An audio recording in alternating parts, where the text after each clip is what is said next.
Bismillahirrahmanirrahim. Assalatu wassalam ala asyrafil salin wa ala alihi wa sahbihi ajma'in, amma ba'd. Assalamualaikum warahmatullahi wabarakatuh. Mga kapatid sa Islam, nandito naman po tayo para magbigay ng Islamikong pagpapayo patungkol ito sa tinatawag nating bahay sa paraiso.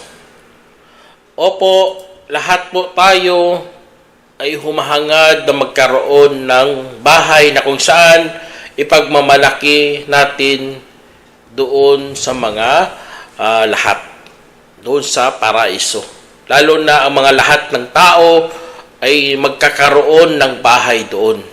Kaya dahil sa paghahangad na yan, magkakaroon ng mga gandang buhay, ay yan ang isa sa mga hangad ng Allah subhanahu wa ta'ala sa kanyang mga aalipin. Ayaw natin magkaroon tayo ng masikip na bahay. Ayaw natin magkaroon ng masaklap na pamumuhay o ano pa dyan mga bagay na maramdaman ng isang tao.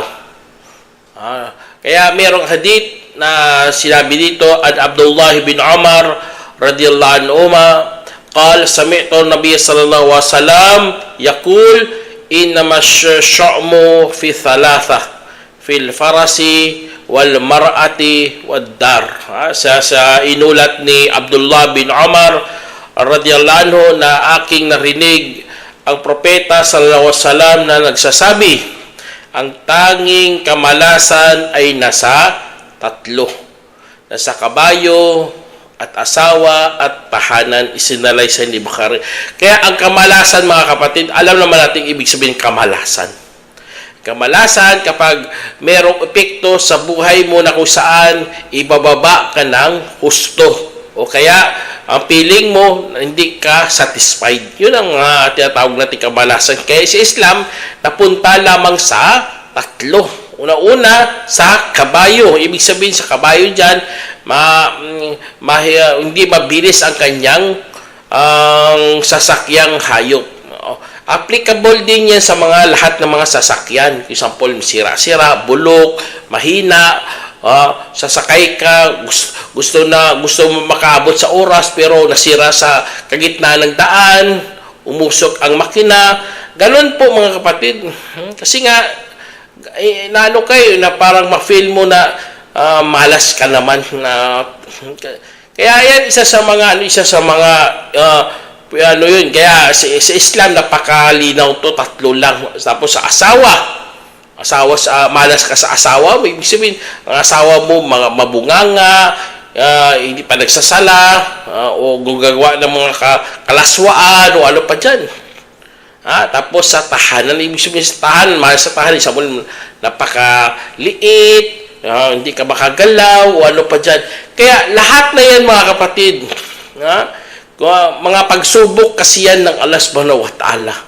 At ang Allah subhanahu wa ta'ala nagbibigay sa atin ng kamalasan.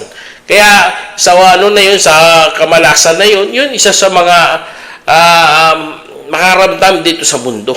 Kasi nga lahat tayo ay nasa pagsubok. Ngunit lahat po ay merong katapusan, kapatid. Lahat ay mamamatay. Lahat po ay makakatikim ng pagkawasak dito sa mundong ibabaw.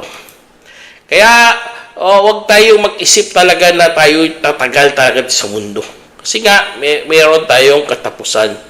Katulad ng sinabi ng Allah subhanahu wa ta'ala sa banal na Quran, sabi niya, aynama takunu yudrikkumul mautu walau kuntum fi furujin musyayyada wa in tusibhum hasanatun yaqulu hadhihi min indillah wa in tusibhum sayyi'atun yaqulu hadhihi min indik kul kullu min indillah wa ma li haula'il qaumi la yakaduna yafqahuna haditha. Sinabi ng Allah, saan man kayo naroroon ay maaabutan kayo ng kamatayan kahit kayo ay nasa loob ng matataas na turi. At ang kapag madatnan sila ng kabutihan ay kanilang sasabihin na ito ay mula kay Allah. At kapag nadatnan sila ng kasama ay kanilang sasabihin na ito ay mula sa iyo. Sabihin mo lahat na ito ay mula kay Allah, at kaya't anong meron sa mga tao ay halos hindi na sila nakakaintindi ng anumang salaysay. Kaya dyan mga kapatid, lahat po tayo ay masisira. Kaya kung ang purpose talaga ng buhay mga kapatid, kung makatikim pala tayo dito ng kasiyahan, kasaganahan, o ano pa dyan mga bagay na nakakatulong sa iyo, ito ay mga patikim lang ng Allah subhanahu wa ta'ala. Ngunit meron pang pinaka mainam at nananatili para sa mga manampalataya. Yun po ang paraiso ng Allah subhanahu wa ta'ala. Kaya isa sa mga biyaya ng Allah subhanahu wa ta'ala ay pagkakaroon ng bahay doon. Allahu Akbar. At ang bahay na yun mga kapatid ay nakatulad sa nabanggit sa hadith ng mahal nating propeta Muhammad SAW. Na inulat niya, sabi niya, inulat ni Abu Hurairah radiyallahu anhu na aming sinabi, o mensahero ng Allah,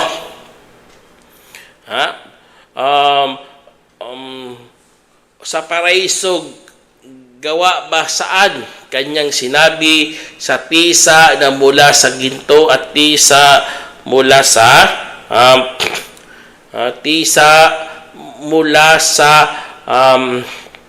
pilak at argamasa roon ay musk at masyadong mahaling muyak, at ang mga maliit na bato roon ay ruby at perlas, at ang lupa ay sapuron, at ang sino makakapasok roon ay mananatili kailanman habang binibiyayaan na hindi magdusa at hindi maglalaho ang kanilang kabataan at hindi mawawasak ang kanilang mga pananamit. Isinalaysay ni Darimi at ginawang Hasan ni Gairihi ni Albani. Allahu Akbar mga kapatid, tingnan nyo, ganun na ganun ang biyaya ng Allah. Ang biyaya ng Allah subhanahu wa ta'ala ay pagkakaroon ng bahay doon na napaganda kung iisipin mo. Ang mga nilagay doon, ginto at pilak. Dito, ang mga ginto at pilak, kumikislap-kislap talaga. Kung nalagay mo sa kulay, kukulayan nilang kanilang mga bahay parang ginto. Allahu Akbar, napaganda kasi kumikislap. Paano na kung original talaga na ginto ilalagay doon sa pader? Tapos hahawakan mo, napakalambot. Mapamamangha ka talaga sa gawa. Ganon na ganon ang gusto ng Allah. Ipapamangha ng Allah sa iyong mga mata. Pakislap. Ganon na ganon ang Allah subhanahu wa ta'ala. At ang mga pandikit nga doon na tinatawag na argamasa ay gawa sa musk, ang kanyang alimuyak. Kaya sa pagpapatayo ng Allah subhanahu wa ta'ala, napakakusa dito pa sa mundo, napag-ingrandi. Kaya dapat sa mga Muslim ay magpalisahan talaga sa paggawa ng kabutihan para magkakaroon tayo ng bahay sa paraiso. At ang bahay sa paraiso mga kapatid, hindi yan mabibili ng pera. Di katulad sa mga ginagawa ng mga Christian, nagbebenta na sila ng paraiso per hektarya, per square meter, subhanallah, niloloko nila mga tao, pinipirahan lang nila.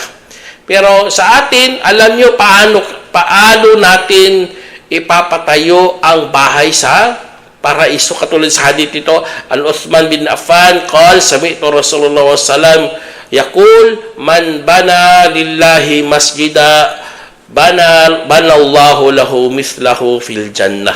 Sa inulat ni Uthman bin Affan, sinabi ng narinig niyang propeta sallam na nagsasabi, ang sino man nagpatayo ng masjid para kay Allah, patayuan rin siya ng Allah tulad nito sa paraiso. Isinilaysay ni Ibn Majah at itinama ni Albani. Kaya napakaganda, kapatid. Patatayuan ka ng Allah kasi nga nagpatayo ka ng masjid. At ang masjid, tingnan nyo, maraming nagsasala, nagdudua doon, humihingi ng protection kay Allah, humihingi ng biyaya kay Allah.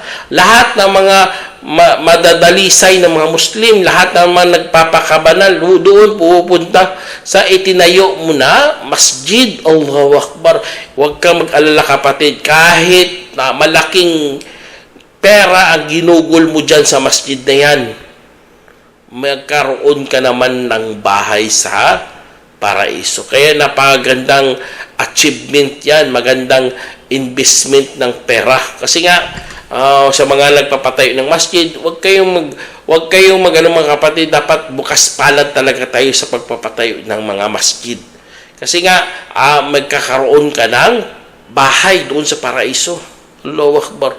Mayroon pang isang hadith dito, an Jabir bin Abdullah anna Rasulullah SAW qal man bana masjida lillahi ka mafhasil qata aw asgara banallahu lahu baitan fil jannah.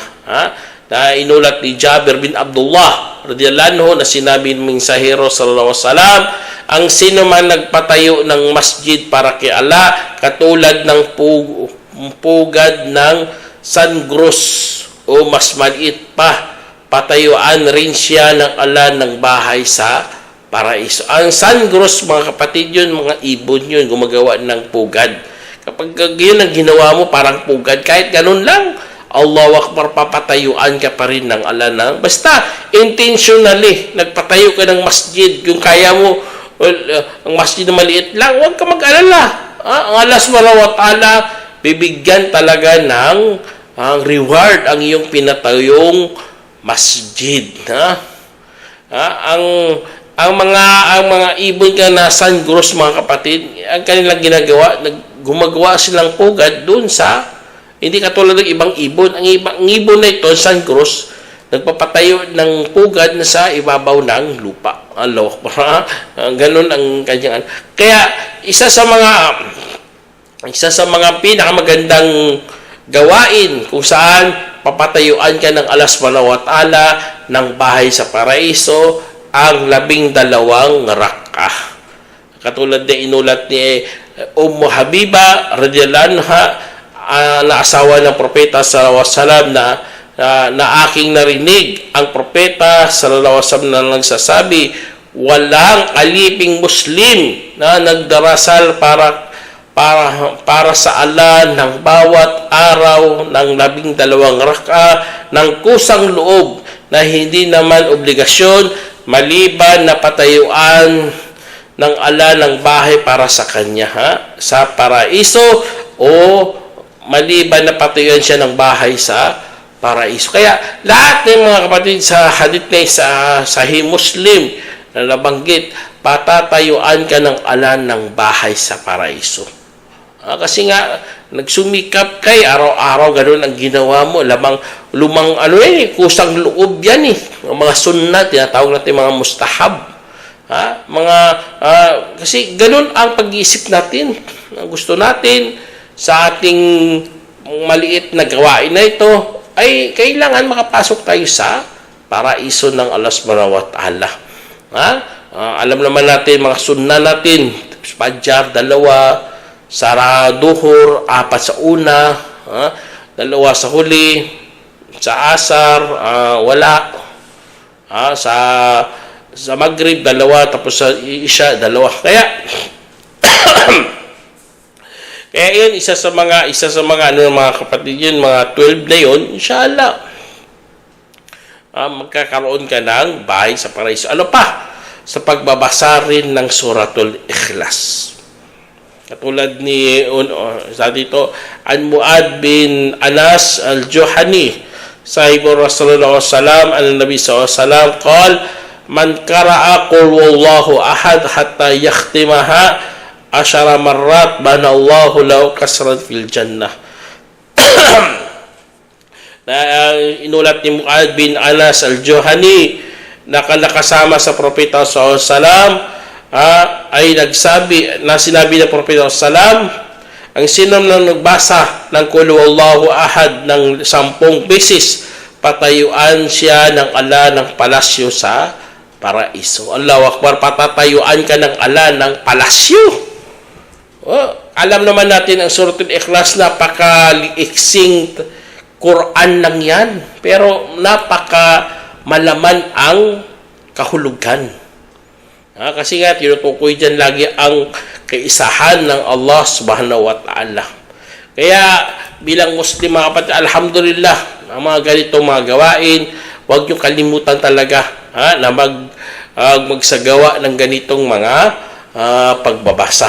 Tapos ano pa, para patayuan ka ng ala ng bahay.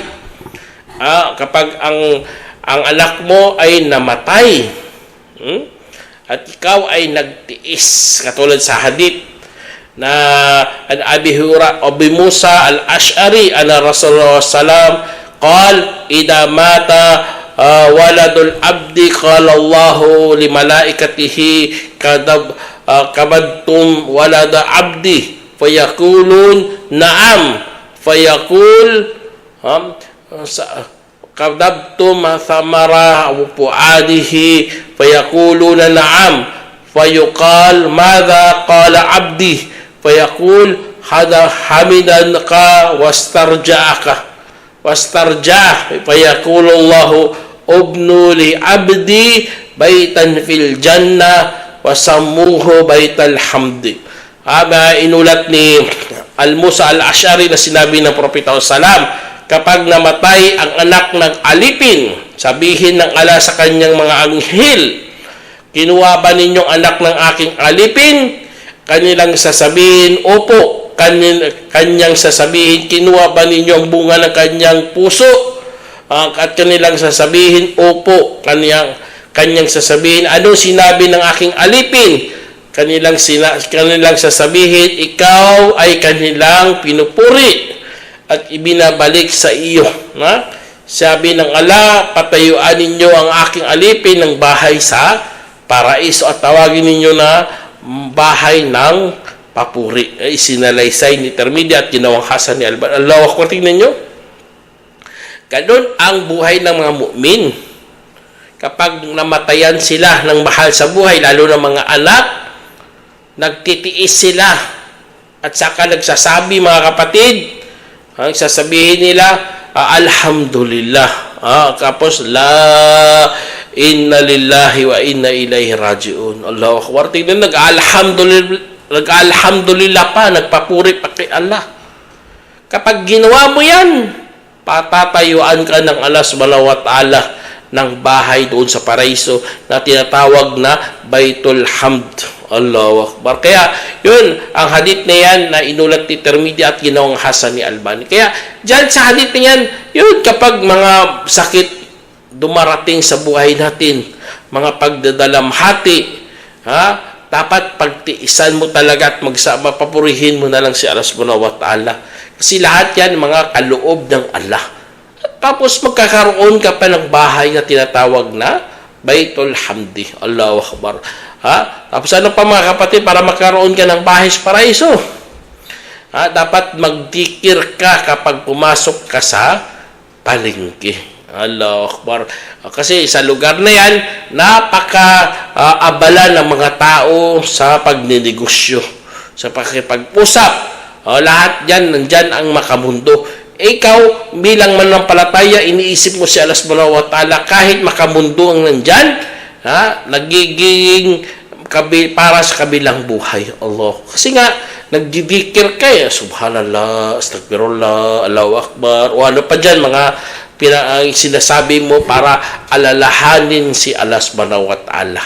Na inulat ni Omar bin Khattab radhiyallahu anhu na sinabi ng mensahero sallallahu alaihi wasallam, ang sinong pumasok sa palengke at saka nagsabi, walang Diyos maliban kay Allah na nag-iisa at walang kasosyo na nasa kanyang kaharian at papuri. Siya ang bumubuhay at pumapatay at nasa kanyang kamay ang kabutihan at siya ay mayroong kakayahan sa lahat ng bagay. Isulat ng Allah para sa kanya ang libu-libong kabutihan at burahin ang libu-libong kasalanan. At iangat siya sa libu-libong baitang at patayuan siya ng bahay sa paraiso. Isiniraysa ni Hakim ginawang Hasan al-Albani. Kaya dyan sa hadith na yun, mga kapatid, patatayuan ka ng paraiso. Kasalanan mo buburahin. Aangatin ka pa ng libu-libong baitang. Kasi nga, ganun mga pumapasok sa palengke. Nagdidikir sila, inaalala na si Allah subhanahu wa ta'ala.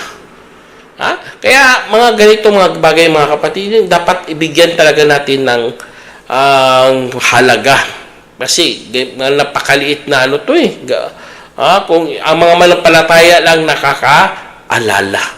Allahu Akbar. Kaya, tapos ano pa mga kapatid, ang pagpunan ng puwang sa sala. Kaya mga puwang sa sala, sila ang taga-punan. Katulad sa hadith na Aisha Rasulullah SAW, man sadda purjatan fi saffin rafa'ahu Allahu biha darjah wa bana lahu baitan fil jannah. Allahu Akbar. Kaya nainulat ni Aisha na sinabi ng mensahero sallallahu alaihi wasallam, ang sino man nagpunan ng isang puwang sa linya ng sala, iaangat siya ng Allah dahil rito ng baitang at patuyuan siya ng bahay sa paraiso. Allahu Akbar. Kaya napakaganda, papatayuan ka ng Allah subhanahu wa ta'ala ng bahay. Kasi nga ikaw, ginawa mo, pinunan mo talaga eh. Umakmunta ka doon para, inshallah, mga kapatid, hanggang dito na lang. Sana meron kayong pulotang aral. Assalamualaikum warahmatullahi wabarakatuh. جمعية الدعوة نور، الدعوة للجميع.